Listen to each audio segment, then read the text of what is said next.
Mile High City, welcome to the Denver Police Department presents Cops Care. I am your host, Senan Rodriguez. You probably know me better as Slim, and welcome to the building. The Denver Police Department's very own Chief of Police, Robert C. White. Robert, thank you so much. Chief, I'm sorry, I almost called you Robert. Chief, hey, welcome. So, let me say this. I go by a lot of names, and you're not hurt my feelings if you call me Robert. I'm delighted to be here, and thanks for the opportunity. I appreciate you being here.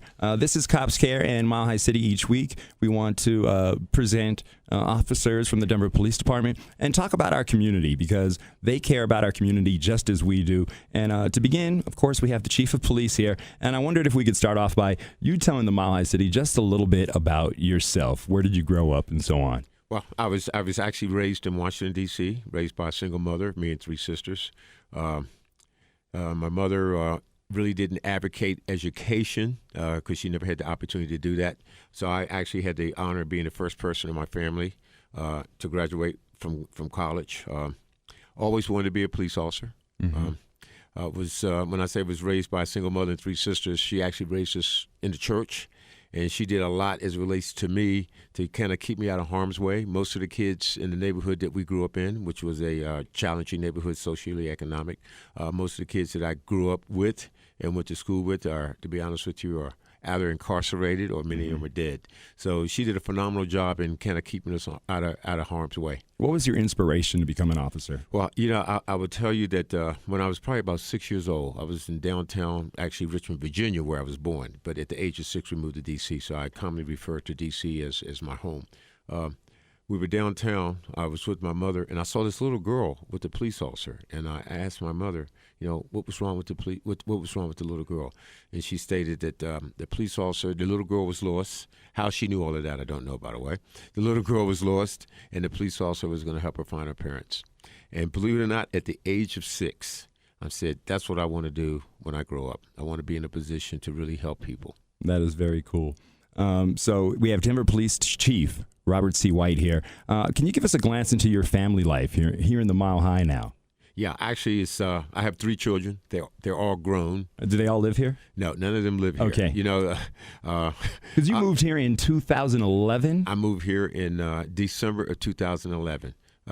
My kids, like I said, they're grown. They're grown. They're married. And the strange things about my wife is a retired school administrator. She was a teacher and then a counselor. So when it came time to send the kids to college, and we've been blessed. All 3 of them are gone to college, and they have degrees, and some of them even have advanced degrees. So we sit down at the kitchen table, and we say, okay, these are your options. These are the colleges that we can afford to send you to.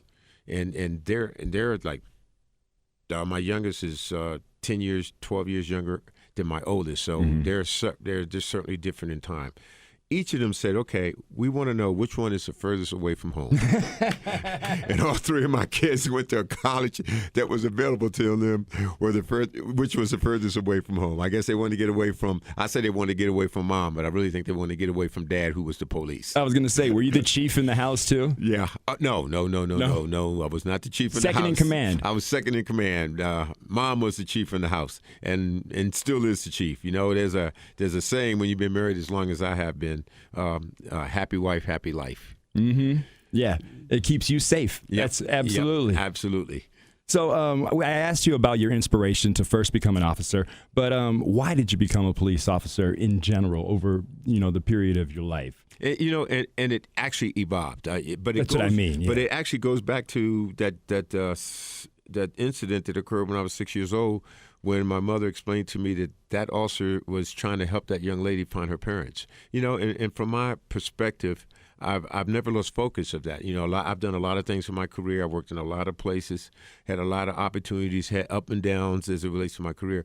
But I always kept focused on what policing is about. And that's about helping people. And I would tell you, I've been doing this for actually 43 years. Started in Washington, D.C.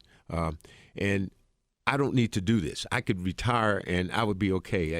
My family's okay. But I'm still doing it because I have this strong philosophical belief of what policing should be about in this nation and in this city. And that's about service above self. Mm-hmm.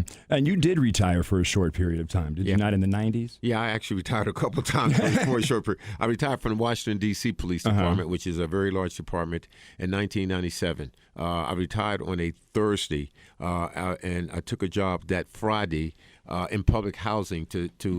Public housing in D.C. used to be under the city, but as a result of a lawsuit, and a lot of that lawsuit was a result of crime that was occurring in public housing.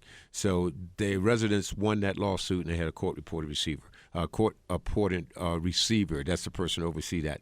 One of the first things he did was he said, we got to get our arms around the crime in public housing. So I retired from the city police department and accepted a job the next day in public housing as the director of public housing for safety. As the safety director for public housing, and we established a police department there.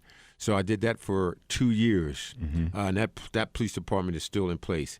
And then I went back to the city police department as the number 2 person, which predominantly runs the day-to-day of the D.C. Police Department. I did that for another year, and then I retired. And 3 weeks later, I had gotten a job as the chief of police in Greensboro, North Carolina. I did that for 5 years. Resigned or retired from there. And 3 weeks, and maybe 2 weeks later, got a job. The city of Louisville, Kentucky. I know here in Colorado we call it Louisville, but in Kentucky it's called Louisville. The city of Louisville, which is the largest city in Kentucky, and the county of Jefferson County, which Louisville is in, they merged. And I got hired to merge the city police department and the county police department, which was a challenge, by the way, which is a large metropolitan police department. So I did that for 8 years.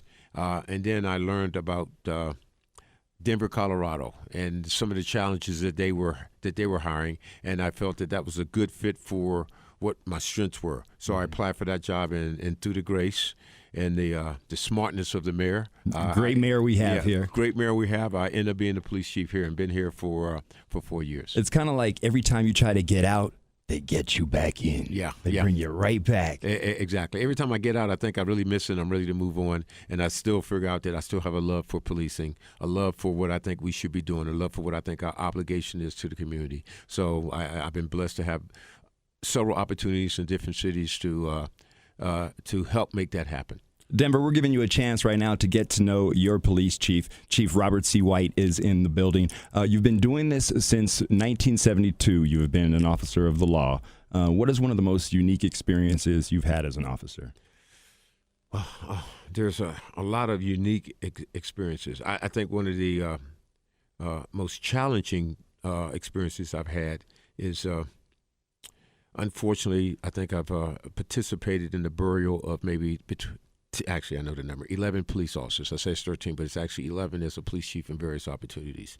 And that's tough. Yeah. And every time that happens, to be honest with you, it takes a little piece of me, and it's certainly a little piece of the members of the department that I'm working with, that I've been fortunate to work on at the time.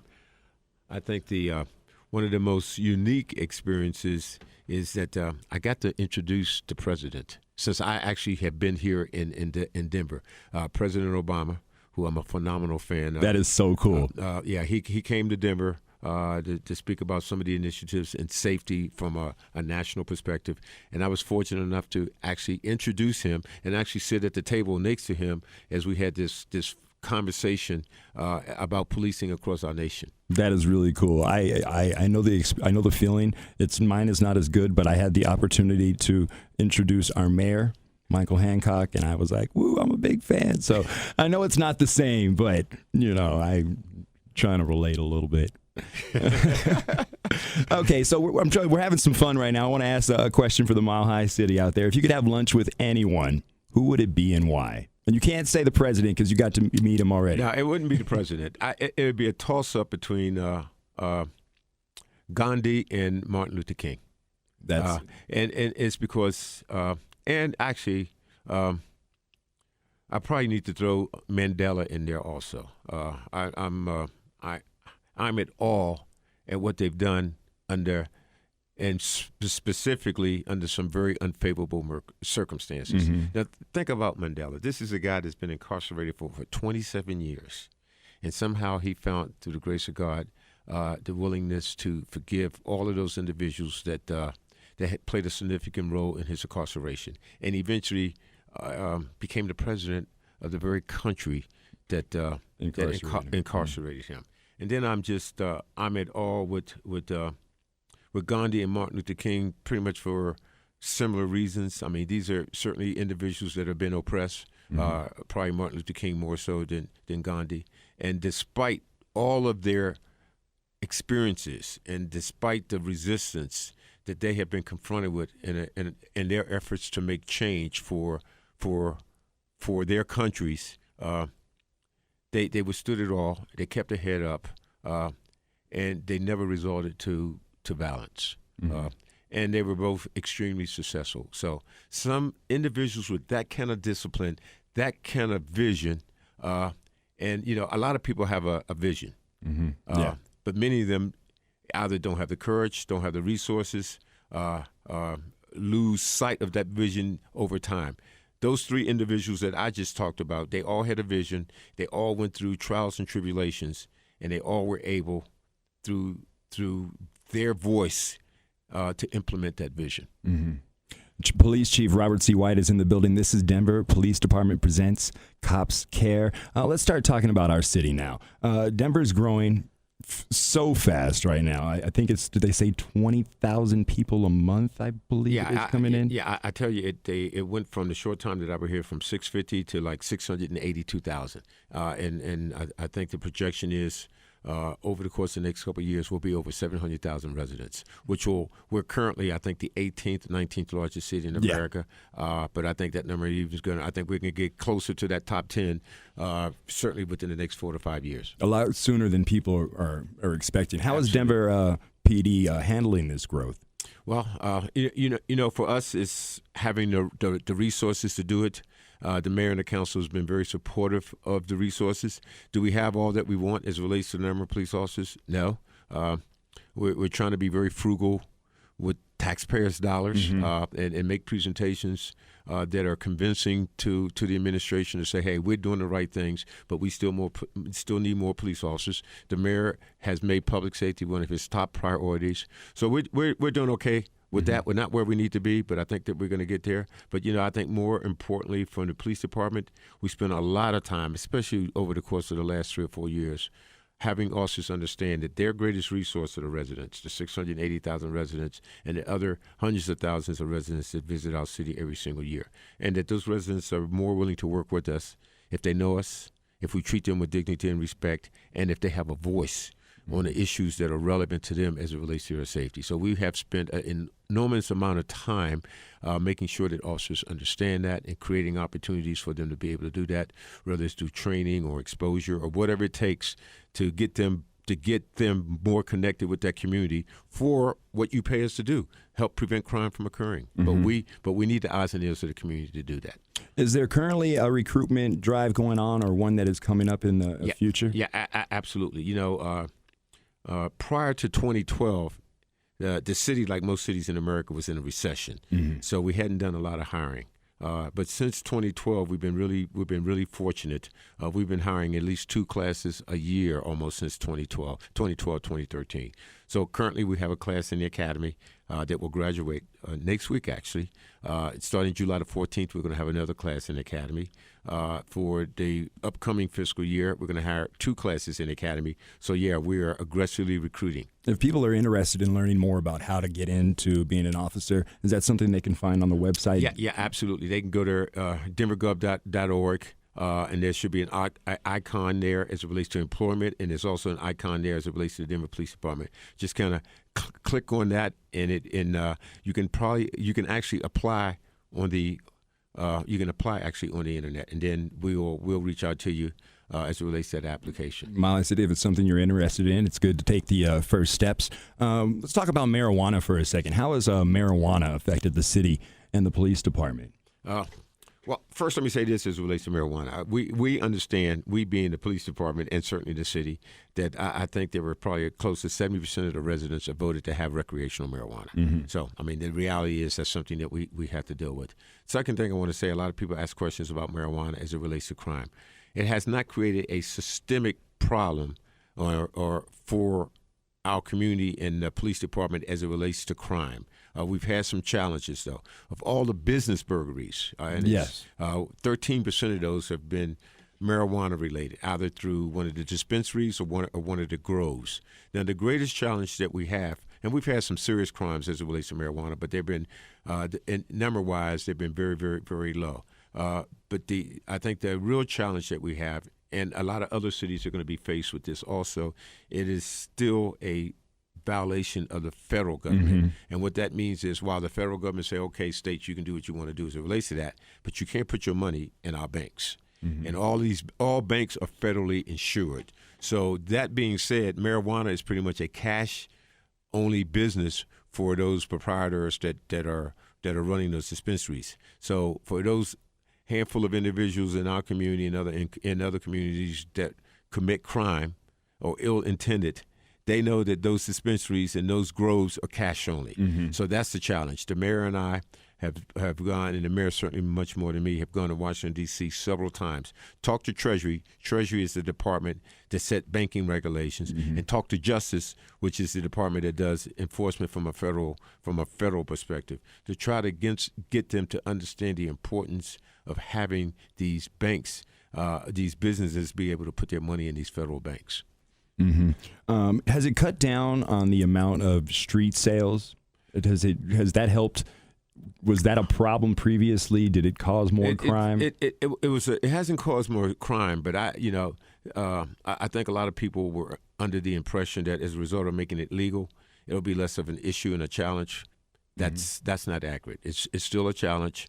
We still have a black market. There's still exports of marijuana leaving our city. Leaving our state, actually, because the purity of marijuana in Colorado compared to other cities and even other countries, the purity of it here is far greater than any other place. You can buy it here a lot cheaper than you can in a lot of other places. So you have people, again, who are ill-intended. They do export it, which is totally illegal. Yes. And they pay for a price here, and the price where they sell it is more than double. And the purity of it is much, much richer also. Do you think that's a challenge that we have? Do you think it's currently affecting our schools? No. Has it increased any situation? I am of the opinion, this is my personal and I guess somewhat professional, that any drug has a adverse impact on young people. And actually, I think there have been studies done, again, I'm not a doctor, there's been studies done specifically as it relates to marijuana, as it pertains to young people. And I think it states that, I want to say, any use prior to being an adult, maybe I think it's 25. Prior to 25, yeah. Absolutely has an adverse impact on young people. It's your brain is still developing. You're still growing. Exactly. A lot of changes are happening in your body, and it's affecting those. Right. And a lot of people say, it's not an addictive drug, but it is a gateway drug. Mm-hmm. And by that, what I mean is, okay, I'm doing marijuana today. I said, this is not bad. Let me try to do something a little different, a little stronger. So let me do some pills. Let me do this. Mm-hmm. So while marijuana itself is not addictive, it does have the tendency for some people to be not for everybody, but yes, not for some for everybody, people. but to say, okay, I want to try something else. And sometimes when they're trying something else, that drug could become an addictive drug. This is the Chief of Police from the Denver Police Department, Chief Robert C. White. Chief, how do you think your officers are currently interacting with the minority community here in Colorado? Well, I think we've made some progress, but I think we still have some work to be done. Kind of keeping it in perspective, in light of what has been occurring across our country the last 5 or 6 years, yes, in Ferguson, Baltimore, Chicago, New York, and some of the controversial things. And when I say controversial, that doesn't mean it's right or wrong. It's controversial. Mm-hmm. Some of the controversial things that some of our officers have been involved here in Denver with residents of color. It's been challenging. And that's why we spend so much time understanding what our resources are, our greatest resource, which are the residents. And a lot of the communities that we're dealing with a lot of the challenges are residents of color. So it becomes that much even more important that we have a relationship in some of the parts of our city that are socially economic, which unfortunately many of those or residents that live in those communities or residents of color, whether they're Latino, African Americans. So while I think we made some progress, we still have a lot of work to do to get them on board. And that's work at my part from my perspective. And and for me, I'm all about crime, but I'm all about preventing crime, and I'm all about doing it in a way, and I'm all about doing it in a way where we have to be partners with the community. Mm-hmm. And the reality of it is the community is probably more inclined to work with us, like I said, if they know us, if they trust us, and if they have a voice. So the parts of the community where I think that we're missing are parts of the community where we have a lot of issues as it relates to crime. So we need to spend more time establishing relationships built on respect. Because I'm of the opinion, once you can establish that relationship on respect, whether you agree or disagree, if you respect each other, you can work together. Mm-hmm. And we can work together for the greater good of getting our arms around some of the issues that are in certain parts of our community, which just happens to be many parts of that are residents of color. Like I say, I think we made progress, but there is still much work to be done. Well, I want to thank you for being here, because this is all part of exactly what you're saying, is showing that the cops care about the community, that you care about what's going on with us, that you're looking out for the things that we care about in our neighborhoods, which is preventing crime, preventing burglaries. I think the good thing I'm not a police officer, thefts of cars and so on. So the fact that you're here and discussing these things with our community, I think that's big steps for all of us in understanding that you guys do care. What is your overall goal for the Denver Police Department? Well, a couple things. It's not just the police department. Well, first, I need to say this, and this sometimes becomes controversial, even with police officers. I see my job as the chief of police for the community of Denver. A lot of times people say, well, this is chief of police for the police officers. No, my job is to represent this community as it relates to safety. And the tools that I have to do that are certainly the men and women in our department, and many of them do a phenomenal job. But it's also the residents. So what I see for our city is to continue.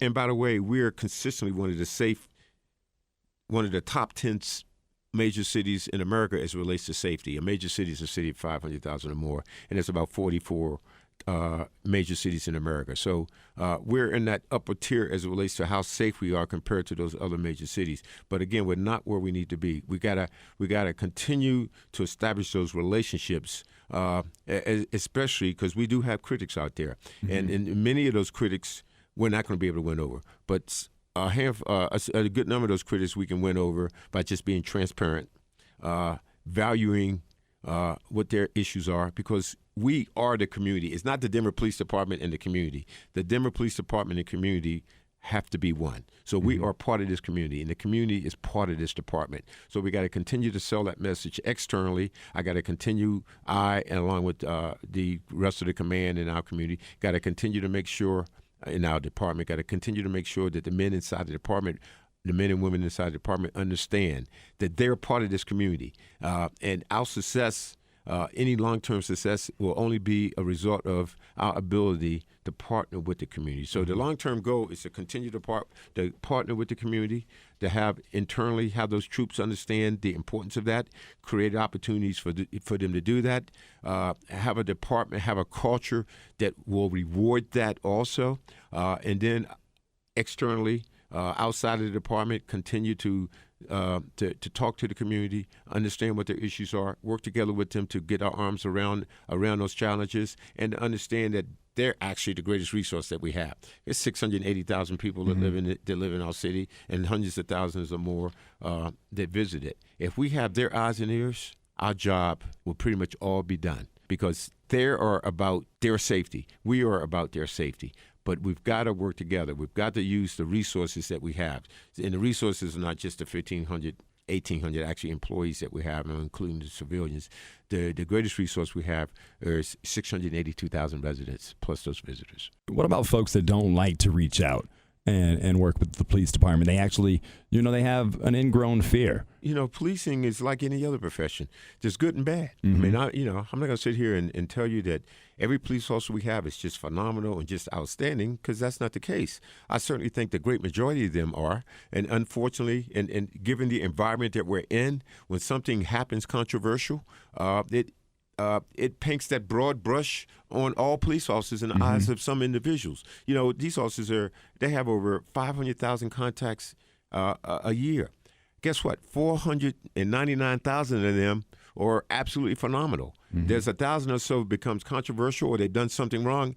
That gets 90% of the attention that you see in the media. So I understand the challenges and the issues and the perceptions that a lot of people have, and I also understand one's perception is one's reality. But it's also important to know that 99, 95, whatever the number is, in the high 90s, these officers are out there doing the right thing every single time. And for that small number that's not doing it right, it's my job as the chief to say either we need to correct your behavior or you need to find another job. And I am determined to make that happen. But please, your listeners and our community at large, I want them to understand, for the greater good, most of those men and women are out there doing the right thing. And those that are not, I, along with others, are determined to either correct their behavior or help them. I don't want to say I'm going to help them find a job, help them find another job. Correct their behavior, or they need to find another job doing something else, because policing is not for everybody. Thank you, Chief. Mile High City, this has been Denver Police Department Presents Cops Care. I want to thank you so much for being here for our very first time. And do you have a final message you would like to leave to the city? Yeah. This is, as we discussed earlier, I've been here for just under 5 years. I certainly want your listeners to know that Denver is a great city. I'm honored. I am honored to be here. I'm philosophically, as I had stated earlier, I have these strong beliefs of what policing should be in our community, and it's all about service, and it's about service before self. And I'm committed to use every resource I have, and I believe this with every fiber in my body. And I know that our commitment and our primary job is to the customers. And the customers are the $682,000. $682,000. Yeah, I guess I was dreaming about a salary that I don't have. It's about the 682,000 residents that live in this city, and we're committed to make sure that we do the very best job we can as relates to providing them the service that they are so deserving of. Denver Police Chief Robert C. White. This has been Denver Police Department Presents Cops Care. Hence, Cops Care. Hence, Cops Care. Hence,